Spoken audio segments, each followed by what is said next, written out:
When it comes to online freelancing, marami tayong ginagamit na payment gateways like Wise, Stripe, Payoneer, or PayPal na kung saan dito tayo nagre-receive ng payment from our clients. Kaya sa video nito ay ituturo ko sa inyo kung ano ang pinakagamit na gamit naming payment gateways. Kaya kung ready ka na, let's start!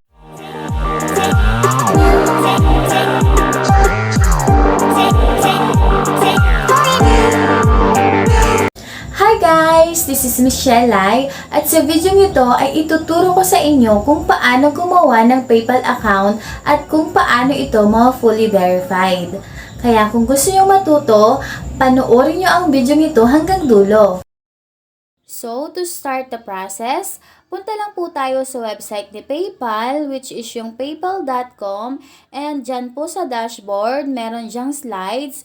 Makikita natin yung more information regarding kay PayPal, and dyan po sa last slide, makikita natin yung sign up for free today. Dahil gagawa pa lang tayo ng bagong account, tap lang po natin itong sign up for free today. And after nyan, meron po dyang dalawang options. Yan po yung personal account and business account. Kung ang purpose mo is to shop online, send and receive payments, pipiliin nyo po yung personal account.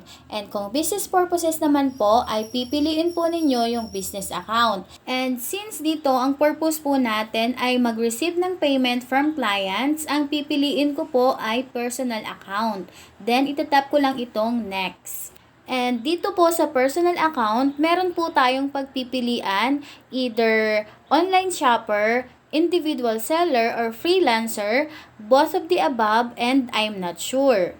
And since na tayo ay isang freelancer, ay pipiliin po natin itong individual seller or freelancer, then tap lang po natin ang next. And after that, ay mapupunta po tayo sa sign up section kung saan dito natin ilalagay ang email address, and dapat po na active email address ang ilagay natin dito kasi dito magsisend ng confirmation code si PayPal para ma-activate ang ating account. At kapag okay na, tap lang po natin ang next. And meron po dyang security challenge. Tap lang po natin ang I am human, and then mapupunta tayo sa phone number section kung saan ilalagay natin ang ating active phone number, and then tap next. And then, magsisend po ng OTP si PayPal. Kailangan lang po nating ilagay yung code. And after that, ay mapupunta naman tayo sa create a password section. And after mong mag-create ng password, tap lang po natin ang next and mapupunta tayo sa personal info section. So dito, kailangan po nating ilagay ang personal info natin such as first name, middle name, and last name. And after that, tap lang po natin ang next. And ang sunod naman nating ilalagay ay ang ating nationality, ID type, ID number, and date of birth. Diyan po pala sa ID type na ilalagay natin, meron tayong tatlong choices. Pwede nating ilagay yung national ID, passport, or driver's license. And kapag okay na, nailagay na natin lahat ng additional information, tap lang po natin ang next. And mapupunta tayo sa address section. Dito, kung ano yung address na nakalagay sa ating ID, ay yun din po ang ilalagay natin dito. And after that, i-check po natin yung dalawang checkbox sa baba. At pagkatapos, kapag okay na, tap lang po natin ang agree and create account. And may makikita po tayong dalawang options dyan, either to shop or send money.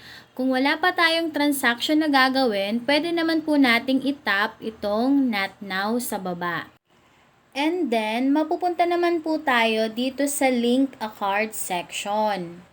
So dito, kung gusto yung ma-fully verified ang inyong PayPal account, ay kailangan yung mag-link ng kahit anong card. Meron kasing companies online na talagang nire-required nila na fully verified ang inyong PayPal account. And don't worry guys, kasi pwede namang i-link ang ating mga GCash and Maya card dito sa PayPal. So, dito sa link a card, kailangan lang po nating i-provide ang ating debit or credit card number, kung anong card type ang ilalagay natin, expiration date, security code, and yung billing address. At dito ay pipiliin natin kung anong type of card ang inilink natin. Meron diyang Visa, Mastercard, American Express, Discover, UnionPay, at Diners Club. At dahil meron akong Maya Mastercard, ayun po ang inilink ko dito. At kapag okay na, itatap lang po natin itong link card.